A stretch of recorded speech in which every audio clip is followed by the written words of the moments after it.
para falar um pouco mais sobre esse assunto delicioso, mas que tem que ser tratado com muito cuidado, eu convidei a nutricionista Jaira Maura Soares. Ela é especialista em nutrição alimentar e também em reeducação alimentar. Jaira, obrigada, viu, por ter atendido o convite. Tem muita dúvida para a gente tirar. É um prazer. Bom, Jaira, a gente acabou de ver essa reportagem, né, com essas duas moças que se dizem chocólatras, e muita gente deve estar se identificando com elas nesse momento.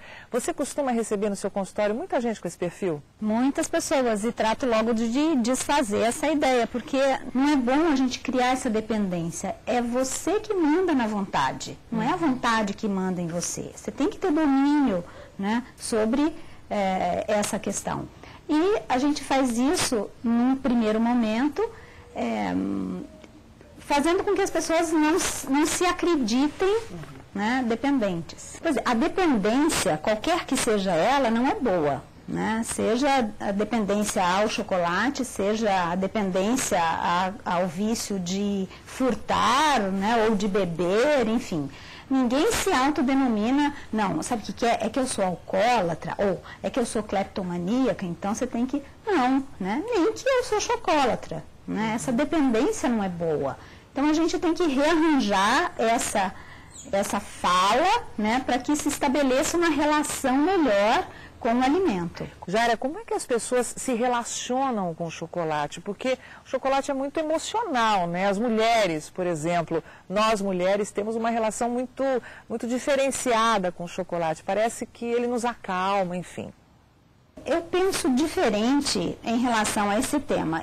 Eu vejo que essa dependência ao chocolate é uma questão comercial, pura e simplesmente. Para a gente fazer uma conta rápida, vamos supor que a metade da população mundial seja mulheres. Vamos supor que a metade dessa metade menstrue, né? Vamos supor que a gente faça um quarto da população mundial acreditar que ela precisa de comer um determinado alimento nessa fase, né, todo mês. Imagina o nicho de mercado que a gente não vai criar, né? Então essa é uma indução mercadológica, comercial, para estimular o consumo. Você acha, Carmen, que a sua avó, por exemplo, precisava comer chocolate antes de menstruar? Ah, eu acho que não, viu? Então essa que é a questão. A gente tem que refletir sobre isso, para poder não embarcar nessa situação, né, de repetir.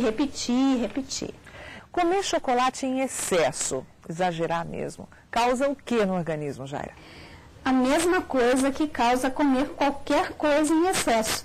Um desgaste orgânico, um excesso de trabalho orgânico, né? Imagine que a gente seja uma caixinha de trabalho, né? Essa caixinha está programada para trabalhar 90 anos, né? Se eu trabalho mais durante um período ou por muito tempo, eu vou ocupando o tempo de trabalho de trás para frente, né? Eu vou gerando muito mais lixo, né? Eu vou dando muito mais trabalho ao organismo.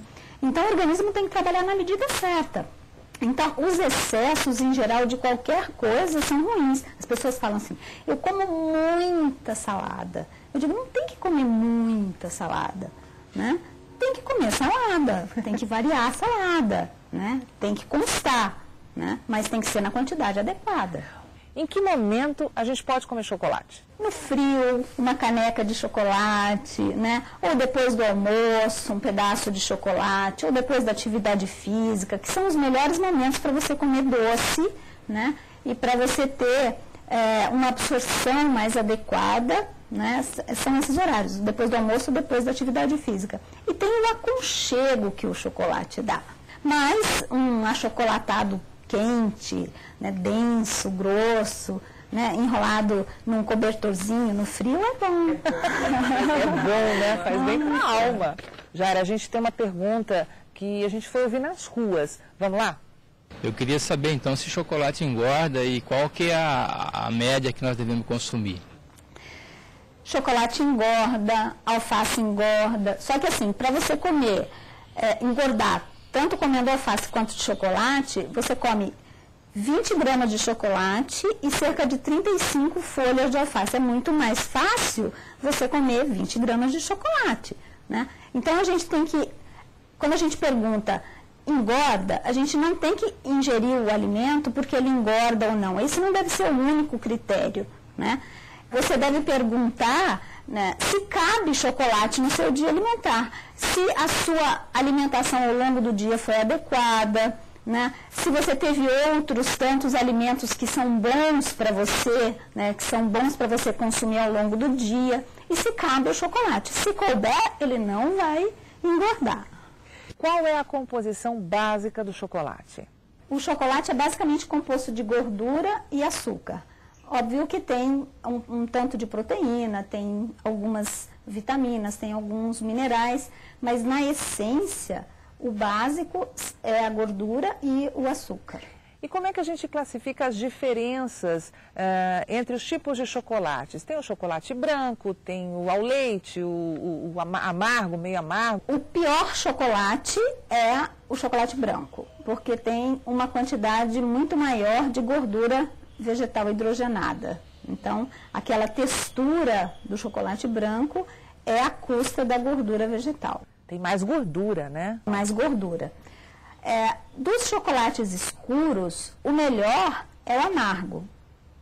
Tem o amargo e o meio amargo. O meio amargo é menos amargo do que o amargo, porém menos doce do que o normal. E por que ele é melhor? Porque ele tem menos açúcar. Né? Então, se a gente considerar que os excessos não são bons, né? Quando você come um doce, o doce, quanto menos doce for, menos agressivo ele é. Ai, Jaira, mas a gente está atrás do doce, do sabor doce. Mas quanto mais você come, mais você vai querer comer.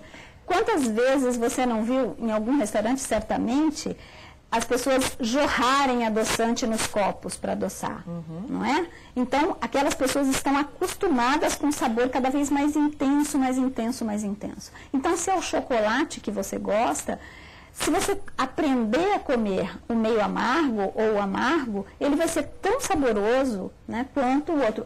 O outro é mascarado pelo sabor do açúcar. Bom, domingo de Páscoa, as crianças estão aí, querem receber os seus ovos. Ainda tem muita gente, né, com essa cultura gostosa até de procurar os ovos, esconder os ovos de chocolate. Como é que os pais que estão nos assistindo agora devem fazer, Jaira? Nesse domingo de Páscoa, se você tem crianças e se você tem essa cultura, exercitar a mudança de pensamento, né, de hábitos, de conduta é muito importante. Né? A gente pode aproveitar, então, essa Páscoa para mudar alguns conceitos, alguns pensamentos em relação ao consumo de chocolate.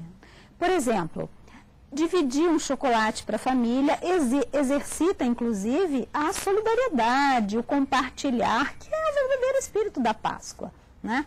Então, não ficar com essa coisa de come o seu ovo, né? Cada um com o seu, né? Cada um se agarra no seu ovo, né? O meu é maior que o seu, né? Coisa típica de criança. Claro, mas a gente fazer um combinado, né? A gente ensinar. Quando a gente tem filhos, e você sabe disso, porque também os tem, a gente exercita o educar, a forma de educar, a cada situação. A gente aproveita a cada dia, né, a cada situação para exercitar, para educar. Né? Esquecer, é claro, é muito mais confortável, né? Mas a gente tem que educar, porque não existe ex-mãe, não é, Carmen? De jeito nenhum. Jaira, muito obrigada, viu, pela sua participação aqui no Estilo de Vida. Foi muito bacana ter você respondendo todas essas dúvidas sobre esse assunto, que é ao mesmo tempo tão prazeroso, tão delicioso, mas que tem que ser tratado com muito cuidado. O prazer foi meu, foi bom falar com você, foi bom chegar até vocês aí em casa. E eu desejo a todos uma ótima Páscoa, com critério, com moderação, com cuidado, para que a gente, cuidando da nossa alimentação, da alimentação das crianças, possamos ter um estilo de vida melhor. Muito obrigada.